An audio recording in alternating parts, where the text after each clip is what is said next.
Hello, അസ്സലാമു അലൈക്കും. ഇന്ന് വെള്ളിയാഴ്ച ആയപ്പം ചിക്കനും ബീഫൊന്നും വേണ്ടെന്ന് വെച്ചു. അപ്പം കയ്യിൽ കുറച്ച് ചെമ്മീൻ ഇരിപ്പുണ്ടായിരുന്നു. അപ്പോൾ അതുകൊണ്ടാക്കാം അന്നത്തെ പരിപാടി എന്ന് വിചാരിച്ചു. അതങ്ങ് മുളക്, മഞ്ഞൾപ്പൊടി, ഉപ്പും ചേർത്ത് നന്നായി തേച്ച് വെച്ചതായിരുന്നു. അതും ഒന്ന് വറുത്തെടുക്കാം, എണ്ണ ഒഴിച്ച് ഒന്ന് വറുത്തെടുക്കാം. നന്നായി വറുന്നതിന് ശേഷം നമുക്കിതൊന്ന് മാറ്റി വെക്കാം. അതേ പാനിലേക്ക് ആ എണ്ണയിലേക്ക് തന്നെ നമുക്ക് പട്ട, ഗ്രാമ്പു, ഏലക്ക എല്ലാം കൂടി ഇട്ട് നന്നായി വഴറ്റിയെടുക്കാം. പിന്നെ അല്പം കുരുമുളകും അതേപോലെ ഒരു 1/4 ടീസ്പൂൺ ചെറിയ ജീരകവും ഇട്ട് കൊടുത്തിട്ടുണ്ട്. അതൊന്ന് നന്നായി വഴന്നതിന് ശേഷം നമുക്ക് ഇതിലേക്ക് 1 ടേബിൾ സ്പൂൺ നെയ്യും കൂടി ഒഴിച്ച് കൊടുക്കാം. നെയ്യിട്ടതിന് ശേഷം ഇതിലേക്ക് ഒരു 2 വലിയുള്ളി ക്രഷ് ചെയ്ത് വെച്ചതാണ്. പിന്നെ അതേപോലെ തന്നെ ഒരു കഷ്ണം ഇഞ്ചിയും കുറച്ച് വെളുത്തുള്ളിയും കൂടി ക്രഷ് ചെയ്ത് വെച്ചിട്ടുണ്ട്. പച്ചമുളകും എല്ലാം കൂടി ഇട്ട് നന്നായി വഴറ്റിയെടുക്കാം. ഇത് നന്നായി വഴന്നതിന് ശേഷം നമുക്കിതിലേക്ക് തക്കാളിയും ക്യാരറ്റും കൂടി ഇട്ട് കൊടുക്കാം.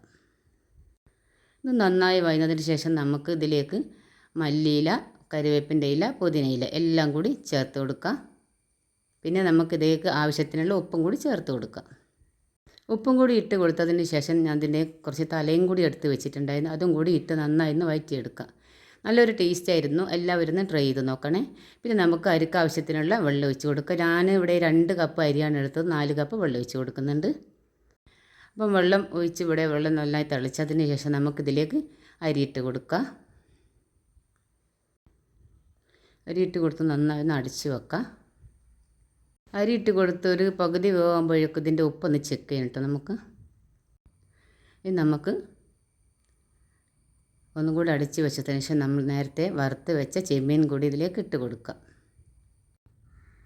അപ്പോൾ അതും കൂടി ഇട്ട് കൊടുത്തതിന് ശേഷം ചെറു തീയിലായിട്ട് നമുക്ക് ഒന്ന് ദമ്മിട്ട് കൊടുക്കുക. അത് ആ ഒരു സമയത്ത് ഒരു ഫോയിൽ പേപ്പറും കൂടി പൊതിഞ്ഞ് വെച്ചിട്ടുണ്ട്.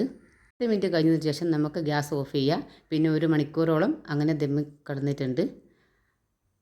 അപ്പം 1 മണിക്കൂർ കഴിഞ്ഞ് തുറന്ന് നോക്കിയപ്പോൾ നല്ലൊരു സ്മെല്ലും കൂടി വരുന്നുണ്ട്. ഒരു അടിപൊളി ടേസ്റ്റി ആയിട്ടുള്ള ചെമ്മീൻ കൊണ്ടുള്ള റൈസ്. ചെമ്മീൻ ബിരിയാണി ഒന്നും പറയാൻ പറ്റില്ല, എങ്കിലും നല്ലൊരു ടേസ്റ്റാണ്.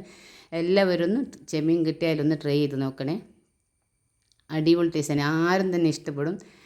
അപ്പോൾ ഇതിന് ഞാൻ കൂട്ടാനായിട്ട് ഉള്ളി കൂട്ടാനും ബീറ്റ്റൂട്ട് ചമ്മന്തിയാണ് തയ്യാറാക്കിയത്. അപ്പം ഇൻഷാ അല്ലാഹ് പുതിയൊരു വീഡിയോയും വീണ്ടും കാണാം. ബൈ.